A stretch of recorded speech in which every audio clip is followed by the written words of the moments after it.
नमस्कार, ମୁଁ ପ୍ରତାପ କୁମାର ନାୟକ। ମୁଁ ଗତ ଥରକ ବରଗଛର ଉପକାରିତା ବିଷୟରେ ଜଣେଇଥିଲି ଭିଡ଼ିଓ ମାଧ୍ୟମରେ। ଆଜି ଆଉ ଏକ ବୃକ୍ଷ ଯାହାର ନାମ ଆମ୍ବ। ଆମ୍ବ ଗଛର ଆମ୍ବ ଫଳର କ'ଣ କ'ଣ ଉପକାରିତା, ପରିଚୟ, ଗୁଣ, ପ୍ରକାର, ଉପାଦେୟତା, ଔଷଧୀୟ ଗୁଣ ପ୍ରତ୍ୟେକଟି ଗୋଟିଏ ଗୋଟିଏ କରି ଜଣାଇବି। ଓ କେଉଁ କେଉଁ ରୋଗରୁ ଆମ୍ବ, ଆମ୍ବ ପତ୍ର, କୋଇଲି କିପରି ଉପଶମ ପାଇପାରିବେ ପ୍ରତ୍ୟେକ ରୋଗରୁ ମୁଁ ଏହି ଭିଡ଼ିଓ ମାଧ୍ୟମରେ ଜଣାଇବି। ଦେଖି ସାରିଲା ପରେ ଏହି ଭିଡ଼ିଓଟି ଶେଷ ପର୍ଯ୍ୟନ୍ତ ଦେଖିବେ। ଆଉ ଦେଖି ସାରିଲା ପରେ ମୁଁ ଆଶା କରିବି ସମସ୍ତେ ନିଶ୍ଚୟ ନିଜ ବାରିଆଡ଼େ ଆମ୍ବ ଗଛ ନିହାତି ଲଗାଇବା ପାଇଁ ଚେଷ୍ଟା କରିବେ। ମୁଁ ଆପଣଙ୍କୁ ଲଗାଇବା ପୂର୍ବରୁ ଧନ୍ୟବାଦ ଜଣାଉଛି ଏବଂ ଆପଣଙ୍କର ମଙ୍ଗଳ ନିଶ୍ଚୟ ହେବ ବୋଲି ମୁଁ ଈଶ୍ୱରଙ୍କ ପାଖରେ ପ୍ରାର୍ଥନା କରୁଛି। ଆସନ୍ତୁ ଜାଣିବା ଆମ୍ବ ଗଛ କିପରି ଚିହ୍ନିବା। ଦେଖିବା ପୂର୍ବରୁ ମୋର এই ଭିଡ଼ିଓଟି ପ୍ରଥମେ ଦେଖୁଛନ୍ତି ବୋଲେ ମୋ ଚ୍ୟାନେଲଟିକୁ ସବସ୍କ୍ରାଇବ କରିଦେବେ ଏବଂ এই ଭିଡ଼ିଓଟିକୁ ଲାଇକ୍ ସେୟାର ମଧ୍ୟ କରିଦେବେ। ଆପଣଙ୍କର ଲାଇକ୍ ସେୟାର ମୋତେ ଉତ୍ସାହିତ କରିବ ଏହିପରି ଭିଡ଼ିଓ କରିବାରେ। ଆଉ ଆପଣଙ୍କର ମଧ୍ୟ କିଛି କ୍ଷତି ହେବ ନାହିଁ, କାରଣ ଲାଇକ୍ ସେୟାର ଆପଣଙ୍କୁ ପଇସା ଖର୍ଚ୍ଚ ହେବ ନାହିଁ। ଆସନ୍ତୁ ଦେଖିବା ଏହା କିପରି ଚିହ୍ନିବା। ଆମ୍ବ ଗଛ କହିଲେ ପ୍ରାୟ ସମସ୍ତେ ଜାଣିଥାନ୍ତି। ଆମ୍ବ ହେଉଛି ଭାରତର ଜାତୀୟ ଫଳ। ଭାରତୀୟ ସଂସ୍କୃତି ସହ ଆମ୍ବ ବହୁତ ଭଲ ଭାବରେ ଜଡ଼ିତ। ଆମ୍ବ ସମସ୍ତଙ୍କର ପ୍ରାୟ ପ୍ରିୟ ଫଳ ଅଟେ। ହିନ୍ଦୁ ସଂସ୍କୃତିର ପରମ୍ପରାରେ ପ୍ରତିଟି ଶୁଭ କାର୍ଯ୍ୟରେ ଆମ୍ବ ପତ୍ରକୁ ଖୋଜା ପଡ଼ିଥାଏ। କଳସ ବସିବା ଠାରୁ ତୋରଣ ବାନ୍ଧିବା ପର୍ଯ୍ୟନ୍ତ କଞ୍ଚା ଓ ପାଚିଲା ଆମ୍ବ ଖାଦ୍ୟ ରୂପେ ବ୍ୟବହାର କରାଯାଏ। ଭାରତୀୟ ଚିତ୍ରକଳାରେ ଆମ୍ବ କଷି ଡିଜାଇନ ବହୁତ ଭାବେ ଅଦ୍ଭୁତ। କାଶୀ ଓ ପାରସ୍ୟ ଚିତ୍ରକଳାରେ ମଧ୍ୟ ଆମ୍ବ କଷିର ମହତ୍ତ୍ୱ ରହିଛି। ଆମ୍ବର ମଧୁର ସ୍ୱାଦରେ ସାଧାରଣତଃ ମଣିଷ ସମେତ ବହୁ ମନୀଷୀ ଯଥା ପ୍ରାଚୀନ କବି କାଳିଦାସ, ଗ୍ରୀକ ବୀର ଆଲେକଜାଣ୍ଡର ଏବଂ ମହାନ ବୌଦ୍ଧ ସନ୍ନ୍ୟାସୀ ହୁଏନ୍ସା କେହି ବି ବାଦ ପଡ଼ିନାହାନ୍ତି। ଏହା ଭାରତର ପ୍ରତ୍ୟେକ ରାଜ୍ୟରେ ଦେଖିବାକୁ ମିଳେ। କଞ୍ଚା ଆମ୍ବ ଖାଇଲେ ଖଟା ଲାଗେ ଓ ପାଚିଲା ପରେ ସୁଆଦିଆ ଲାଗେ। ଏହାର ପରିଚୟ ପାହାଡ଼ିଆ, ସମତଳ ଆଦି ସବୁ ସ୍ଥାନରେ ଆମ୍ବ ଗଛ ବଢ଼ିପାରେ। ବହୁ ବର୍ଷ ଯାକେ ବଞ୍ଚୁଥିବା ଆମ୍ବ ଗଛର ଉଚ୍ଚତା ପ୍ରାୟ 35ରୁ 40 ମିଟର ପର୍ଯ୍ୟନ୍ତ ହୋଇଥାଏ। ଗୋଟିଏ ଗୋଟିଏ ଆମ୍ବ ଗଛ ପ୍ରାୟ 300 ବର୍ଷ ପର୍ଯ୍ୟନ୍ତ ବଞ୍ଚିଥାଏ। ଏହି ଗଛର ଚେର ମାଟି ଭିତରକୁ ପ୍ରାୟ 6 ମିଟର ପର୍ଯ୍ୟନ୍ତ ଯାଇ ମାଟିକୁ ଜାବୁଡ଼ି ଧରିଥାଏ। ପ୍ରଧାନ ଚେର ଓ ପ୍ରଧାନ କାଣ୍ଡରୁ ଅନେକ ଶାଖା ପ୍ରଶାଖା ମିଳିଥାଏ।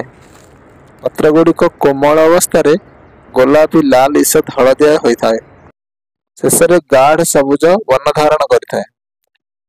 ପତ୍ର ସବୁ ଏକାନ୍ତର ଭାବ ଡେମ୍ଫରେ ସଜାଇ ହୋଇ ରହିଥାନ୍ତି। ଆମ୍ବ ଗଛର ଫୁଲକୁ ବଉଳ କୁହାଯାଏ। ପତ୍ର ଉଠିଥିବା ଡାଳର ଅଗ୍ରଭାଗର ଈଷତ୍ ହଳଦିଆ ଧଳା ମିଶା ରଙ୍ଗ ବଉଳ ଦେଖାଯାଏ। ପେନ୍ଥା ପେନ୍ଥା ହୋଇ ଆମ୍ବ ବଉଳର ଆକାର ତଳୁ ଉପର ଆଡ଼କୁ ବୃଦ୍ଧି ପାଏ। ବଉଳିବା ସମୟରେ ଏହାର ସୁଗନ୍ଧ ଚତୁର୍ଦ୍ଦିଗ ମହକି ଉଠେ। ପ୍ରତ୍ୟେକ ଫୁଲର 5ଟି ଲେଖାଏଁ ପାଖୁଡ଼ା ଥାଏ। ବଉଳ ବୃଦ୍ଧିପ୍ରାପ୍ତ ହୋଇ ପରାଗଣ ହେଲେ ଆମ୍ବ କଷି ଧରେ। ସବୁ ବଉଳରୁ ଆମ୍ବ କଷି ଧରିପାରେ ନାହିଁ। ବିଭିନ୍ନ କାରଣରୁ ଅଧିକାଂଶ ବଉଳ ଗଛରୁ ଖସି ପଡ଼େ। ପ୍ରାୟ ଫେବୃଆରୀ ଶେଷ, ମାର୍ଚ୍ଚ ମାସ ଆରମ୍ଭ ବେଳକୁ ଆମ୍ବ କଷି ଧରେ ଓ ବଢ଼ିବାକୁ ଲାଗେ। କଷି ବଡ଼ ହୋଇ ପାକଳ ହେବାକୁ 2-3 ମାସ ସମୟ ଲାଗିଥାଏ। ଆମ୍ବ ଫଳ ଏପ୍ରିଲ ମାସରୁ ବଜାରରେ ମିଳିଥାଏ। ଆଜିକାଲି ଜୈବ ପ୍ରଯୁକ୍ତି ବିଦ୍ୟାର ପ୍ରଭାବରେ ଆମ୍ବର ବୃଦ୍ଧି, ପାଚିବା ଓ ପ୍ରାପ୍ତ ହେବା ସମୟ ଢେର ପରିବର୍ତ୍ତନ ଆସିଗଲାଣି। କଞ୍ଚାବେଳେ ପ୍ରାୟ ସବୁ ଆମ୍ବର ରଙ୍ଗ ସବୁଜ ଥିଲାବେଳେ ସିନ୍ଦୁରମୁଣ୍ଡି ଆମ୍ବ ଡେମ୍ଫି ପାଖରେ ଲାଲ ରଙ୍ଗ ଦେଖାଯାଏ। ପାଚିଲା ଅବସ୍ଥାରେ ଆମ୍ବ ଗାଢ଼ ହଳଦିଆ, ଫିକା ହଳଦିଆ, କମଳା ରଙ୍ଗ, ଲାଲ ମିଶା ହଳଦିଆ ରଙ୍ଗର ହୋଇଥାଏ। ନିଳମ୍ବ ଆମ୍ବ ପାଚିଗଲା ପରେ ମଧ୍ୟ ସବୁଜ ରଙ୍ଗର ହିଁ ହୋଇଥାଏ। ଆମ୍ବ ବାସ୍ନାରୁ ତାହାର ଉପସ୍ଥିତି ସହଜରେ ଜଣାପଡ଼ିଯାଏ। ଆମ୍ବର ସାଧାରଣତଃ ତିନୋଟି ଅଂଶ ରହିଛି, ବାହାର ଚୋପା, ପରବର୍ତ୍ତୀ ରସାଳ ଅଂଶ ଏବଂ ଭିତର କଠିନ ଟାକୁଆ। ସାଧାରଣତଃ ସରଳ ରସାଳ ଅଂଶଟିକୁ ଖିଆଯାଏ। ଆମ୍ବର ସ୍ୱାଦ ଏବଂ ଗନ୍ଧ ମଧ୍ୟ ଏହି ମଝିର ରସାଳ ଅଂଶକୁ ହିଁ ଜଣା ପଡ଼ିଥାଏ। ଏହା ରସାଳ ଅଂଶରେ ସୂତା ଭଳି ତନ୍ତୁ ଗୁଡ଼ିକ ଥାଏ, ଯାହା ଟାକୁଆ ସହ ଲାଗି ଯାଇଥାଏ, ଟାକୁଆରେ ଲାଗି ରହିଥାଏ। ସେଗୁଡ଼ିକ ମଝିରେ ମିଠା ରସ ଭର୍ତ୍ତି ହୋଇଥାଏ। ଟାକୁଆ ମଝିରେ ନରମ କୋଇଲି ଥାଏ। ଏହା ହିଁ ଆମ୍ବର ପ୍ରଜନନ ଅଂଶ। ପାକଳ ଆମ୍ବ ଶୁଖିଗଲା ପରେ ଟାକୁଆକୁ ପୋତିଦେଲେ ଏଥିରେ ଗଜା ବାହାରି ନୂତନ ଉଦ୍ଭିଦ ସୃଷ୍ଟି ହୋଇଥାଏ। ବିଭିନ୍ନ ଆମ୍ବ ଆକାର ଭିନ୍ନ ଭିନ୍ନ। ଏହାର 7 ରୁ 12 ସେଣ୍ଟିମିଟର ଓସାର 5 ରୁ 15 ସେଣ୍ଟିମିଟର ପର୍ଯ୍ୟନ୍ତ ଲମ୍ବା ହୋଇଥିବା ବେଳେ ଓଜନ 50 ଗ୍ରାମରୁ ଆରମ୍ଭ କରି 2.5 କିଲୋ ପର୍ଯ୍ୟନ୍ତ ହୋଇଥାଏ। ଦେଶୀ କିସମର ଆମ୍ବ ଅପେକ୍ଷାକୃତ ଛୋଟ ଆକାରର। ଜାଣିବା ଆସନ୍ତୁ ଆମ୍ବର ପ୍ରକାର। କି ପ୍ରକାର ଆମ୍ବ? ପୃଥିବୀରେ ପ୍ରାୟ 100ରୁ ଉର୍ଦ୍ଧ୍ୱ ପ୍ରକାରର ଆମ୍ବ ଦେଖିବାକୁ ମିଳେ। ସେମାନଙ୍କର ଆକାର, ଆକୃତି, ରଙ୍ଗ, ମହକ ଓ ସ୍ୱାଦ ମଧ୍ୟ ଭିନ୍ନ ଭିନ୍ନ ହୋଇଥାଏ। ଜନପ୍ରିୟ ଓ ବହୁ ଅଦ୍ଭୁତ କିସମ ଭିତରେ ପ୍ରମୁଖ ହେଉଛି ଆଲଫୋନ୍ସୋ, ବାଇଗଣପଲ୍ଲୀ, ତୋଟାପଲ୍ଲୀ, ଆମ୍ରପଲ୍ଲୀ, ଆଖୁରସ, ନୀଲମ, ଦଶାରୀ, ଲେଙ୍ଗେଡ଼ା ଓ ସିନ୍ଦ୍ରମୁଣ୍ଡି ଆଦି।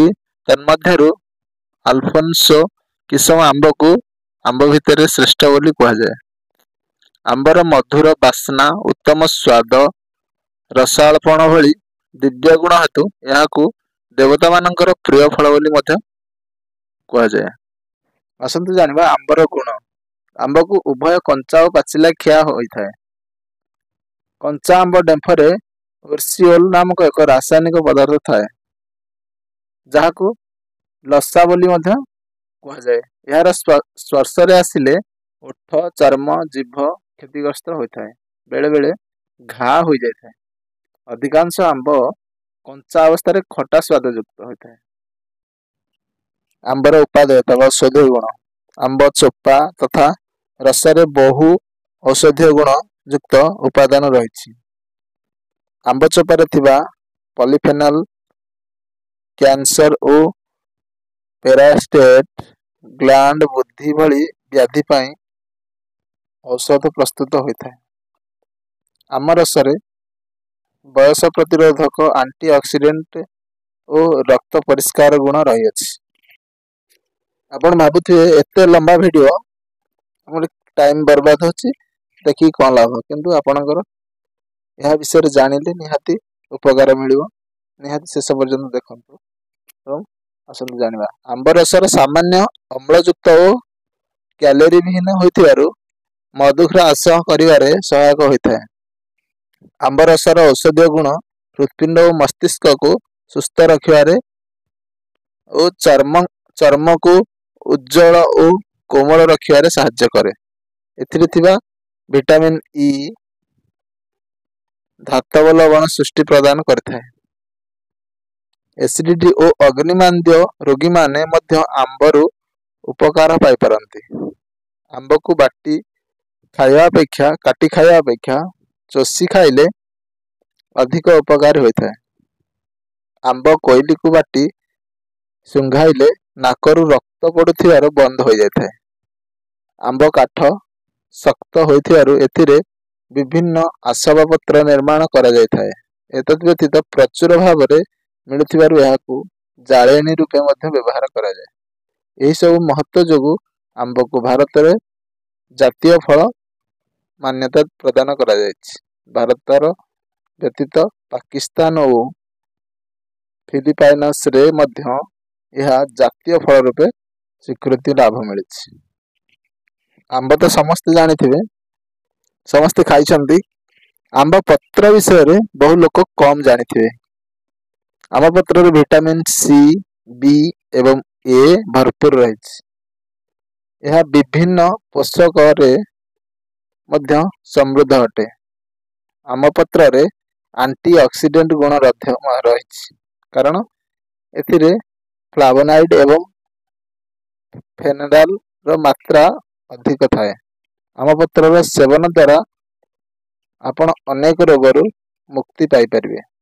जेमति कि आम पत्र रे रक्तचाप कम करिवारे गुण रही। यह रक्त बोहिबा कमिवा सहित रक्त मजबूत करने सहित भारिकोज शिरा समस्या चिकित्सा करिवारे सहाय्य करे। काश पई समस्त प्रकार स्वास्थ्य क्रिया पई आंब पत्र एक उत्तम उपचार अटे। ब्रोंकाटाइटिस ठंडा एवं श्वास रोग रे पीड़ित लोक यह विशेष उपयोगी।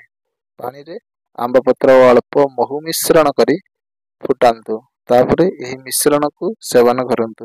देखिए धीरे धीरे आपणकर काश भल हो। नाल रक्त झाड़ार उपचार पाई नाल रक्त झाड़ा पाई आंब पत्र अधिक लाभदायक होता है।